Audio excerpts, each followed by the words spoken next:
Les hommes se sont interrogés pendant des siècles sur la mort. Elle a toujours défié l'imagination humaine et encore aujourd'hui, l'homme s'entretient philosophiquement sur sa réalité. Deux points de fond doivent être élucidés pour que l'homme puisse se faire une idée plus réaliste de la mort et ce qu'elle implique pour l'homme et sa continuité de conscience dans le temps. D'abord, la mort n'existe pas telle que l'homme la conçoit.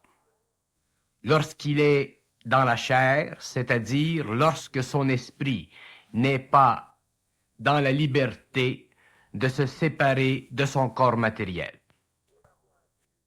Pour avoir une idée plus rapprochée de la réalité de la mort, il est nécessaire que l'ego ait eu accès au plan subtil de sa conscience astrale,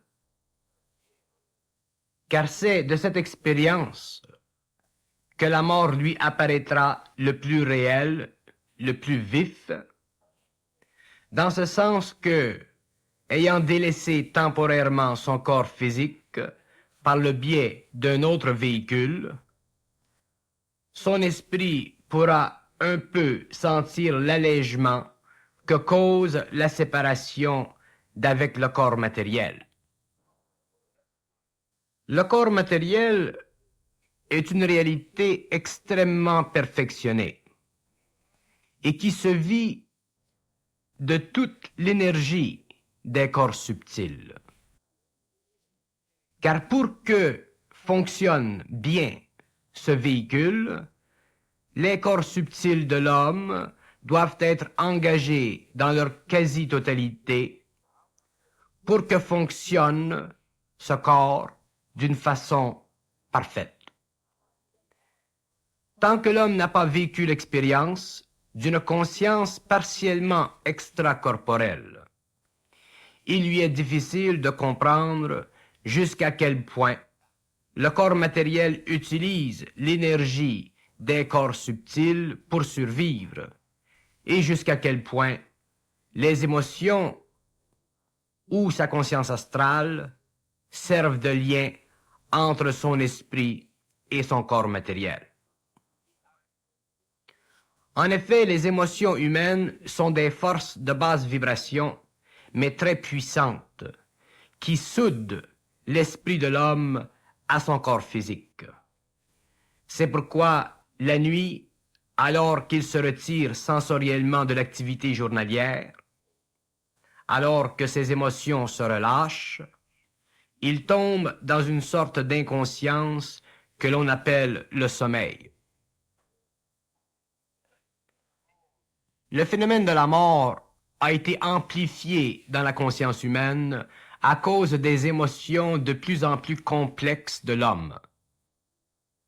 L'homme occidental a de la difficulté à réaliser que certaines races voient la mort d'un autre œil que lui. La raison est simple, c'est que l'émotivité ou la vie émotive de l'occidental est plus complexe que celle de certains peuples, de sorte que le pouvoir des émotions étant réduit chez ces peuples à cause de la simplicité de leurs émotions, de leur vie, le phénomène de la mort n'engendre pas autant d'angoisse. Le phénomène de la mort, du point de vue de la crainte, de l'angoisse qu'il crée, est directement lié au jeu plus ou moins complexe des émotions qui, sans que l'homme ne s'en rende compte, capturent l'énergie de l'esprit pour le lier au corps matériel. La mort en elle-même est une condition de l'esprit et non une condition de la vie matérielle.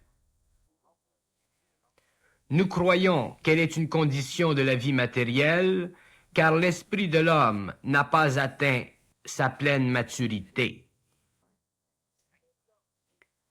de sorte qu'il n'est pas libre encore de ne pas mourir, c'est-à-dire de retourner sur des plans inférieurs de vie. Pour que la mort n'existe pas comme telle pour l'homme, il faut que son esprit soit parfaitement libre, c'est-à-dire parfaitement en harmonie avec l'énergie de la lumière, qui sous-tend la réalité des plans, qui lui donne sa réalité mentale, émotive et vitale. Mais l'homme ne comprend pas le rôle de son esprit dans sa vie. Il vit de son esprit, mais n'en comprend pas le rôle, c'est-à-dire qu'il n'en voit pas la fonction créative. Il n'en expérimente que la fonction vitale, et cette fonction est affectée par sa mémoire et non liée ou fusionnée à l'énergie de l'esprit universel de l'ajusteur de pensée qui sous-tend la réalité de ces plans inférieurs. Le phénomène de la mort s'apparente à l'expérience incomplète de l'esprit. Et tant que l'expérience de l'esprit est incomplète, c'est-à-dire tant que l'esprit n'a pas atteint sa pleine maturité, il doit retourner sur les plans inférieurs de la mort, car il n'est pas suffisamment avancé pour vivre en harmonie parfaite avec l'énergie de l'esprit universel. De là, la mort. Alors ce n'est pas que la mort est un phénomène naturel de la vie terrestre, mais que la mort existe car l'esprit n'est pas suffisamment évolué pour être libre de ce retour sur les plans inférieurs de l'évolution. Il n'a jamais été établi que l'homme meure ou que l'homme connaisse la mort telle qu'il la connaît ou dans les conditions qu'il la connaît. La mort est devenue l'expérience de l'homme parce que, à la suite de la descente de l'esprit dans la matière, les liens entre la matière et l'émotion sont devenus si intenses qu'il devint impossible éventuellement à l'homme de sortir de son corps matériel sans souffrir de la rupture du lien entre le corps astral et le corps physique.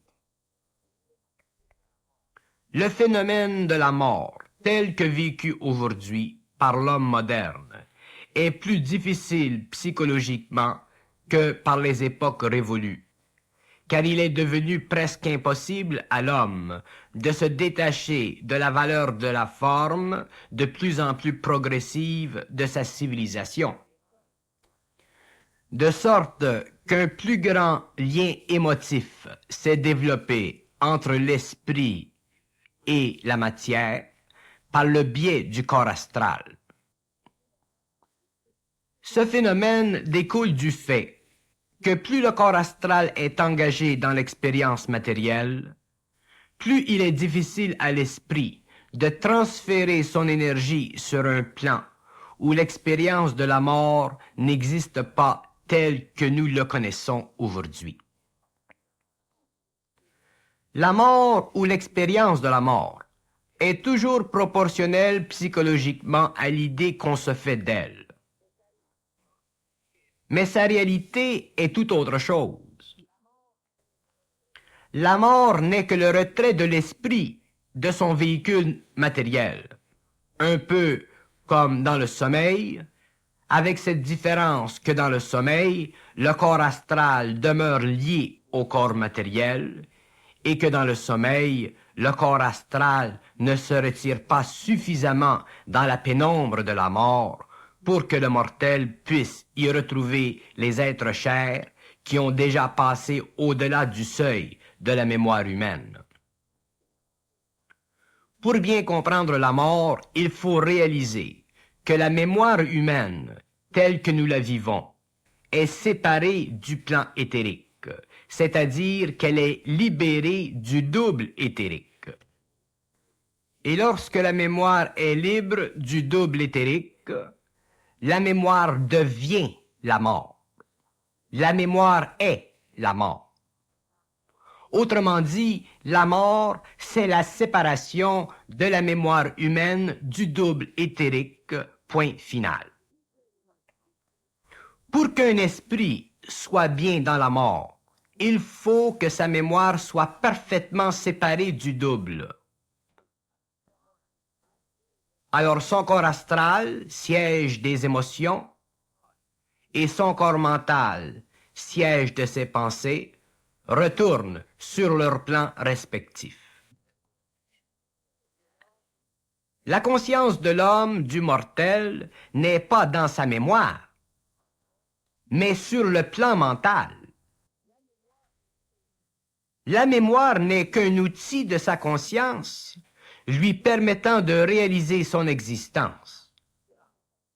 Si le mourant ne perd pas la mémoire éthérique du double, ou dans le double, il demeurera accroché sur ce plan et sa vie sera troublée car il ne pourra pas reconnaître qu'il est mort. Et dans ce cas, devra attendre un certain temps avant qu'on le lui fasse réaliser. Par contre, si la séparation normale de la mémoire du corps éthérique du double se fait, sa conscience s'éveillera sur le plan le plus élevé de l'astral, auquel il aura accès selon son niveau d'évolution, et là, il réalisera qu'il n'est plus sur le plan matériel. Il sera alors acheminé par d'autres décédés qui ont le devoir, la tâche d'instruire les nouveaux venus sur leur plan. La séparation des plans de conscience, des corps subtils, est très importante, car chaque corps subtil doit retourner à son éther, c'est-à-dire que le mental doit être étudié pour ses imperfections et son perfectionnement par les intelligences qui s'occupent de ce genre de choses. Le corps astral doit servir temporairement au maintien de la personnalité qui avait été formée sur le plan matériel, et le double éthérique doit revenir à l'énergie primordiale, car il n'a d'autre fonction que de canaliser les forces de vie pour le maintien du corps matériel. Le corps mental ayant été étudié par les intelligences supérieures servira pour de futures incarnations, c'est-à-dire qu'il sera conservé par ces intelligences et utilisé plus tard au cours de l'évolution vers la fusion. Le corps astral servira, lui, à filtrer les impuretés de la conscience animale jusqu'à ce que l'homme puisse se servir de son corps astral en incarnation de façon totalement consciente, autrement dit, sans que ce dernier n'ait d'emprise sur sa conscience universelle. Ainsi, pour bien comprendre le phénomène de la mort, il faut réaliser que l'homme est un être multidimensionnel, qui n'a pas encore atteint sa pleine maturité, c'est-à-dire qui ne possède pas encore son identité. Et parce que l'homme ne possède pas encore son identité réelle, ses corps subtils doivent se séparer après la vie terrestre, car il n'y a pas de force universelle en lui suffisamment près de son esprit pour les garder unis à jamais. Autrement dit, la fusion n'a pas encore eu lieu chez l'homme. Et la fusion seule peut empêcher que les corps subtils de l'homme se séparent à la fin du cycle de vie terrestre et matériel. L'âme est la mémoire de l'homme. Et lorsque vient le temps de la mort, la mémoire de l'homme ou l'âme doit se retirer du double éthérique. Mais l'esprit de l'homme n'est pas pour autant libre, car pour que l'esprit de l'homme soit libre ou libéré, il faut que la mémoire de l'homme ou l'âme n'ait plus le pouvoir de dissocier son être lorsqu'elle se retire du double éthérique.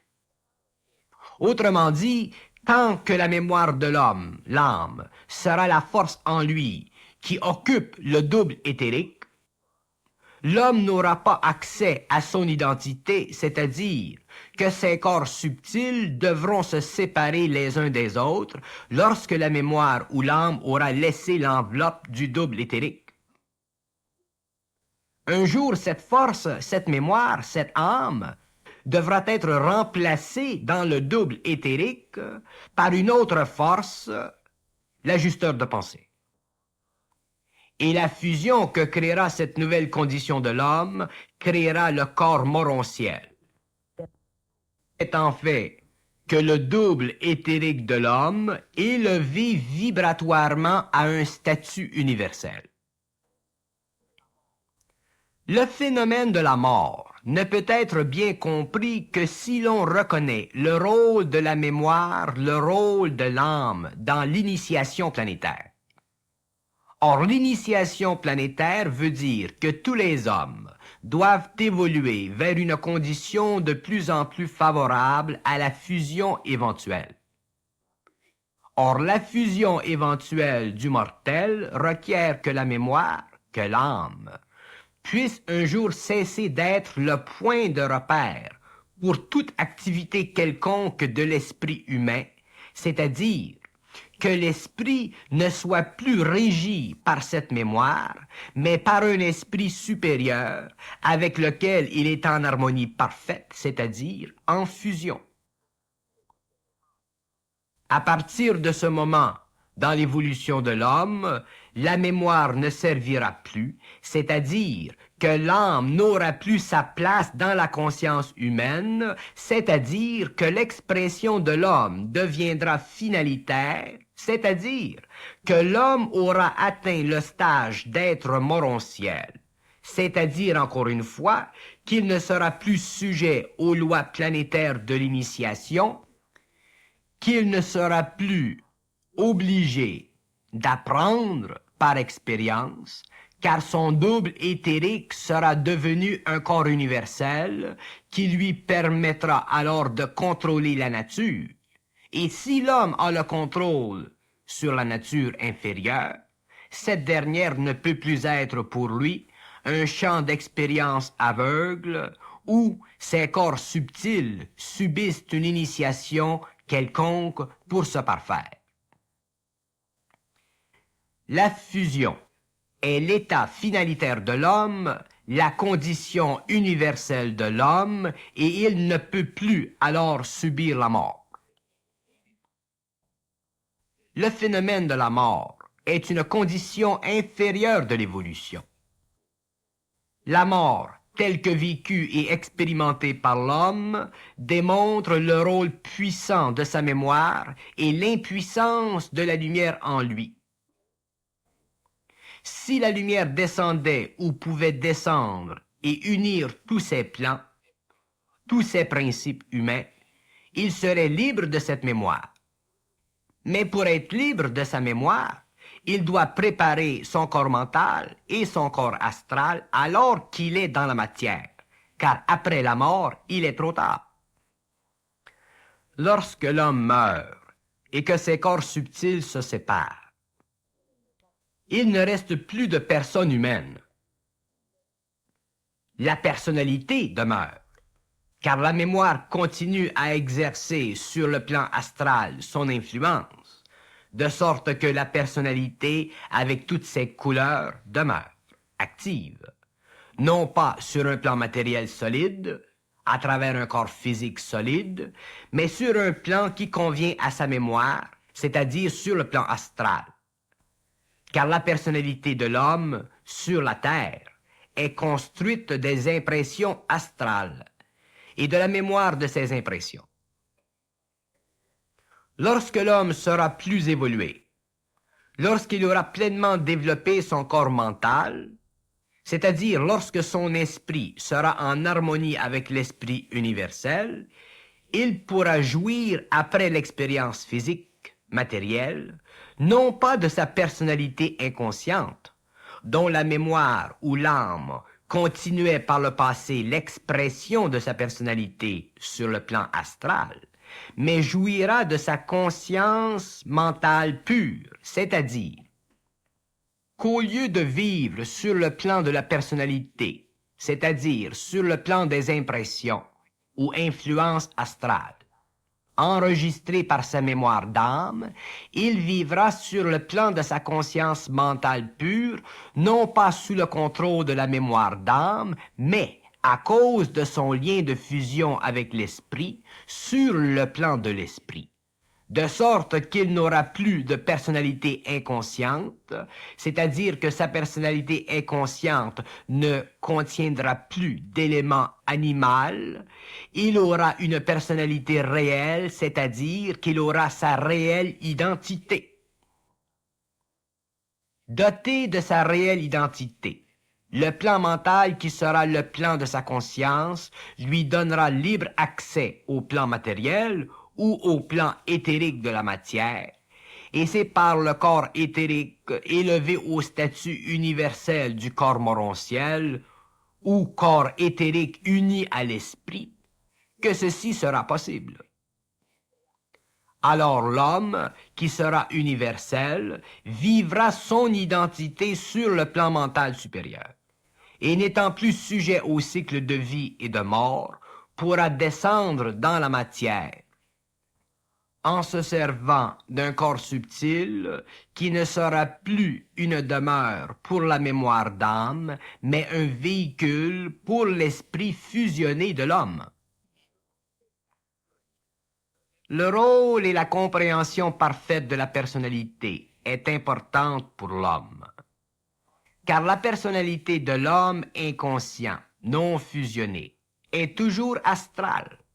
C'est-à-dire qu'elle est construite d'impressions qui ne sont pas créées par le mental pur ou conscience pure, mais par la coloration que crée le plan astral sur sa conscience mentale inférieure, d'où le pouvoir de l'émotion sur la conscience mentale de l'homme. De sorte que la personnalité humaine n'est pas pure, parfaite. Alors, c'est pourquoi il ne connaît pas son identité, c'est-à-dire sa relation universelle avec l'esprit universel. Et c'est à cause du manque d'identité, de son absence, qu'il est obligé, après la mort, de continuer son évolution sur un plan inférieur au mental, qu'on appelle le plan de la mort, le plan astral. Si l'homme continuait son évolution sur le plan mental, il ne connaîtrait pas la mort telle qu'il la connaît. Car pour évoluer sur le plan mental, il faut être uni à l'esprit universel. Et lorsque cette connexion est faite avec l'homme sur la terre, le pouvoir vibratoire de l'esprit unifie tous les principes inférieurs, de sorte que le corps mental communique avec l'esprit et reçoit l'esprit. Le corps astral sert à lier l'homme avec la matière à travers ses sens, et le corps éthérique universalisé lui permet de transporter au-delà des lois de la matière son esprit afin de lui permettre d'être là où il veut, dans le temps et dans l'espace. La séparation des corps subtils est le plus grand problème de l'homme à la mort. C'est cette séparation qui crée la loi cyclique de vie et de mort. Pour que la séparation prenne fin, l'homme doit changer le contenu de sa conscience planétaire, c'est-à-dire qu'il doit reconnaître l'esprit universel en lui. Cette conscience accélérera le processus par lequel l'âme ou la mémoire perdra de sa force et de son influence, ouvrant ainsi le corps mental à l'universelle intelligence, qui pourra alors lier les principes inférieurs pour que cesse éventuellement et le plus rapidement possible la séparation des corps subtils. Lorsque l'homme meurt, par exemple, le double éthérique se désagrège et retourne à l'énergie indifférenciée. Pourquoi? Parce qu'il ne sert plus la mémoire ou l'âme. Et lorsqu'un corps subtil ne sert plus, il retourne à l'énergie. Plus tard, lorsque l'esprit de l'homme doit revenir à la matière pour évoluer, un nouveau corps double éthérique est utilisé. Mais quel double éthérique? non pas celui qui lui a servi dans le passé, qui convenait à la race matérielle à travers laquelle il a vécu son expérience, mais celui d'une race qui coïncide avec le temps de la nouvelle incarnation. Alors c'est normal que le double éthérique de l'homme ne serve plus après la mort. Mais lorsque l'homme vit la fusion, le double éthérique possède un statut universel, c'est-à-dire qu'il devient un corps morontiel, c'est-à-dire un corps de lumière, c'est-à-dire un corps habité par la lumière, et non plus par la mémoire d'âme. Alors, le double éthérique devenu morontiel ne retourne plus à l'énergie indifférenciée. C'est ce qui donne à l'homme le caractère de l'immortalité. Le phénomène de la continuité des races est extrêmement important à comprendre pour saisir la fonction et la continuité du double éthérique. Le double éthérique est le produit de l'énergie vitale qui se continue génétiquement au niveau des races matérielles. Pour qu'un corps éthérique cesse, il faut que la race physique matérielle cesse. Voilà pourquoi la sexualité est une force très puissante qui permet aux races de continuer leur évolution matérielle. Mais l'évolution matérielle d'une race peut être altérée par les pensées de la race ou les forces sociales, telles que la guerre, qui peut détruire à tout jamais une race. Voilà pourquoi la guerre est dangereuse pour l'homme, si elle devient trop dévastatrice pour la race. Tant que la race existe et ne peut être détruite totalement par la guerre, cette dernière est un moindre mal, vu du point de vue cosmique. Mais si elle risque d'anéantir trop de races humaines à cause de son caractère mondial, des interventions spéciales deviennent nécessaires afin de secourir les hommes les plus évolués pour que la race humaine continue son évolution à une échelle plus avancée. Lorsque l'homme aura atteint son stage finalitaire, lorsqu'il connaîtra la fusion, il n'y aura plus de danger d'extinction de la race humaine, car le double éthérique sera conservé éternellement à cause de la fusion entre le mortel et la lumière. Alors, la race humaine pourra cesser son évolution matérielle telle que nous la connaissons, et l'homme évoluera sur le plan mental pur, de sorte que la civilisation sera d'un autre ordre, et l'homme de la terre, l'homme matériel, ne sera plus tel que nous le connaissons. L'homme sera un être éthéréel, et sa vie se continuera sur un plan autre que le plan physique. Mais la terre demeurera, car la terre servira toujours à l'évolution, de sorte que les animaux d'aujourd'hui poursuivront leur évolution, et les hommes deviendront leurs gardiens, un peu comme les êtres supérieurs ont gardé l'homme et veillé à son évolution. Les règnes de la terre doivent évoluer vers une conscience de plus en plus perfectionnée. La vie, c'est grand et infini. Mais la mort retarde la vie. Voilà pourquoi l'homme comprendra la mort et lorsqu'il l'aura comprise, n'en sera plus esclave.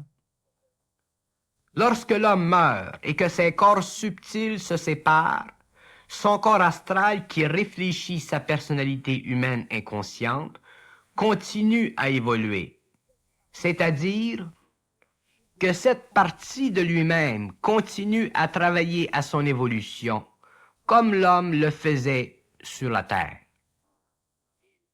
Comme la mémoire ou l'âme nourrit le plan mental inférieur et le plan astral sur la terre, ce dernier, le plan astral, nourrit la personnalité après la vie matérielle.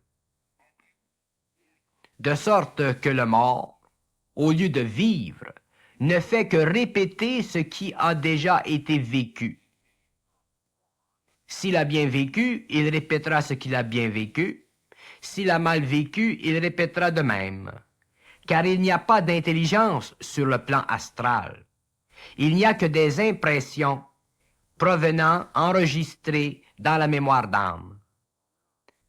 De sorte qu'il est inutile à l'homme de vouloir croire que les personnalités sur le plan de la mort sont les mêmes que celles qu'il a connues sur le plan matériel. Il leur manque quelque chose, et ce quelque chose est le plan mental de leur esprit auquel elles avaient accès dans la vie matérielle, mais qui n'est plus dans la mort, parce que les corps subtils ont été séparés. Autrement dit, pour bien comprendre le phénomène humain et le phénomène de la mort, il faut être conscient du fait que l'homme est soit inconscient dans la matière, ou soit mémoire dans la mort. Ou il est conscient dans la matière et moins mémoire dans la mort. Ou soit qu'il est fusionné dans la matière et libre de la mort. Nous avons parlé du corps astral et du fait que ce corps subtil devient l'expression de la personnalité terrestre par le biais de la mémoire d'âme à la mort. Qu'advient-il alors du corps mental inférieur?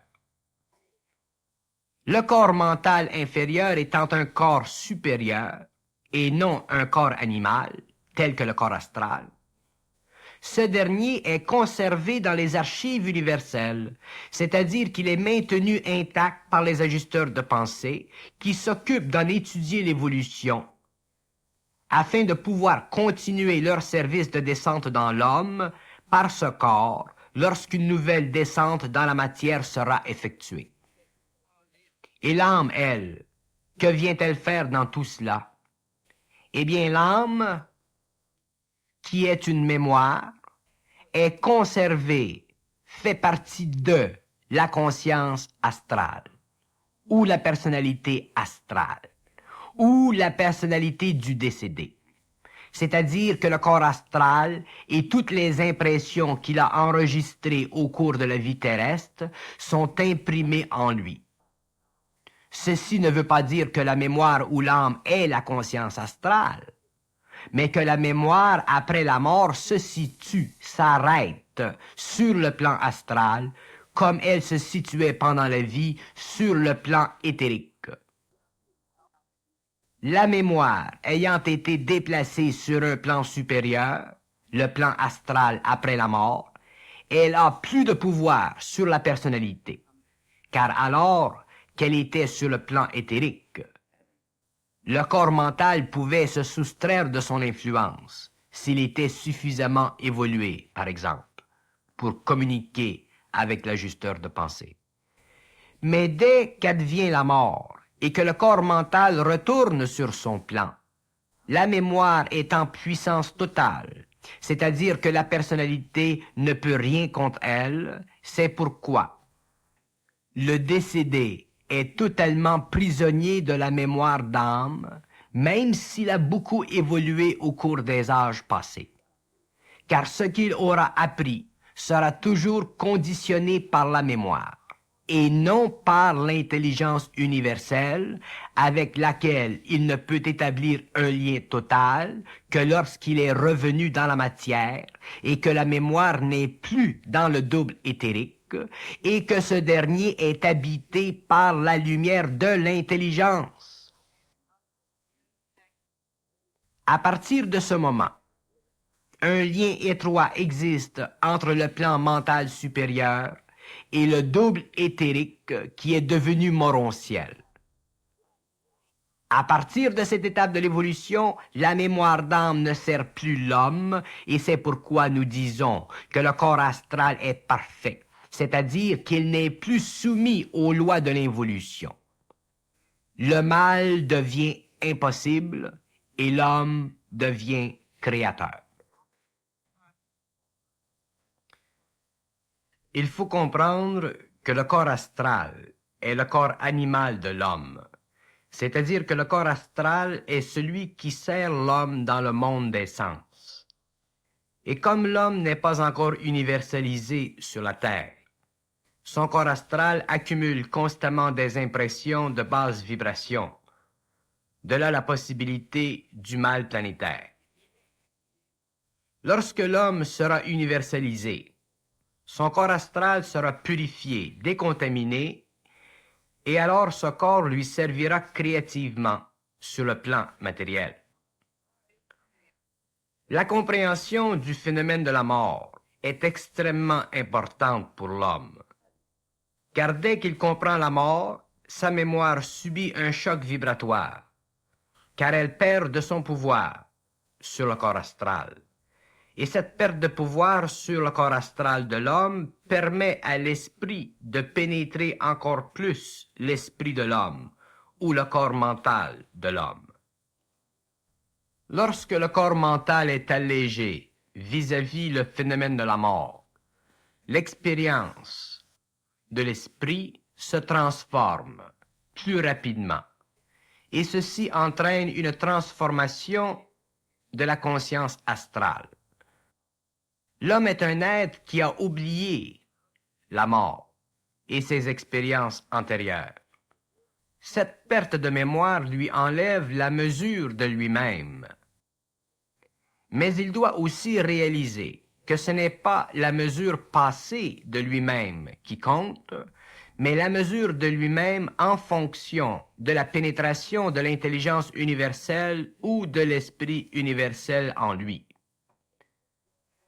Le phénomène de la mort, une fois bien compris, permet à l'homme de diriger son esprit vers autre chose que la fin de son existence matérielle, d'une façon très subliminale. Le fait de bien comprendre la mort diminue le pouvoir de la mémoire sur lui. Tout le travail doit être fait sur le plan humain pour réduire le plus possible le pouvoir de la mémoire d'âme, car c'est elle qui permet la mort. Le phénomène de la mort est une condition de vie mentale inférieure. Lorsque le corps mental est développé et devient le siège de l'esprit universel, la mort est repoussée selon la possibilité de fusion entre l'homme et l'esprit. Certains ont dit que la fusion du mortel se fait entre l'âme et l'ajusteur de pensée. Ceci n'est pas parfaitement juste. L'âme, une fois la fusion établie, n'existe, ne demeure que jusqu'au jour où la fusion est complète. Quand la fusion est complète, l'ajusteur de pensée, l'esprit universel remplace la mémoire d'âme et le corps astral et le mental sont libres, c'est-à-dire que le mental supérieur est le canal de l'intelligence pure, le corps astral, l'outil, le lien entre l'esprit et la matière, et le corps éthérique, le véhicule lumineux moroncialisé dont l'homme se sert pour passer d'une réalité à une autre. Il faut comprendre deux choses lorsque nous parlons de la mort. D'abord, qu'elle n'existe que parce que la mémoire existe et qu'elle continue à se manifester parce que l'esprit de l'homme n'a pas été libéré, c'est-à-dire qu'il est encore conditionné par sa nature inférieure et astrale, au lieu d'être le point de rencontre, le plan ultime de relation entre l'esprit universel et l'esprit de l'homme. L'homme doit bien comprendre la mort, car la mort se comprend, sans avoir à la vivre. Mais elle se vit et doit se vivre tant que l'homme n'a pas compris les lois de sa réalité. Tout attachement aux formes mène à la mort, car l'attachement aux formes fait partie du pouvoir de l'âme sur la conscience astrale et animale. La conscience astrale est la conscience animale de l'homme, parce qu'elle augmente dans l'homme la sensation de matérialité corporelle et matérielle, et de là toutes les passions émotives de l'homme. Or, ces passions émotives ne font pas partie de son esprit, mais diminuent son esprit, car elles brouillent son intelligence, et de là brouillent son contact avec l'universel en lui. Une fois que ceci est bien compris, l'évolution vers la fusion s'accélère et l'homme devient universel. Ce n'est pas la mort en elle-même qui est un problème pour l'homme, mais la vie mal comprise qui permet la mort.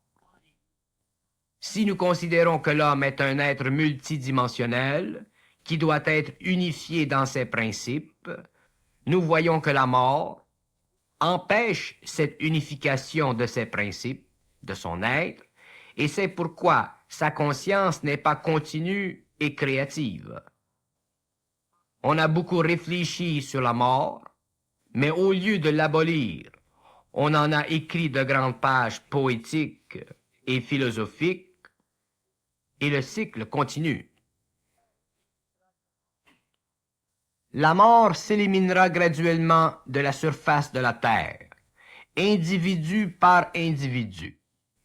Et au cours de l'évolution des siècles qui viendront, il deviendra normal de savoir que tel ou tel homme a calmement disparu de la surface matérielle de la planète et que son corps n'est plus dans le sol, mais élevé sur un plan par le pouvoir de son corps morontiel. Mais pour le moment, l'homme avance vers une conscience supérieure. Il évolue.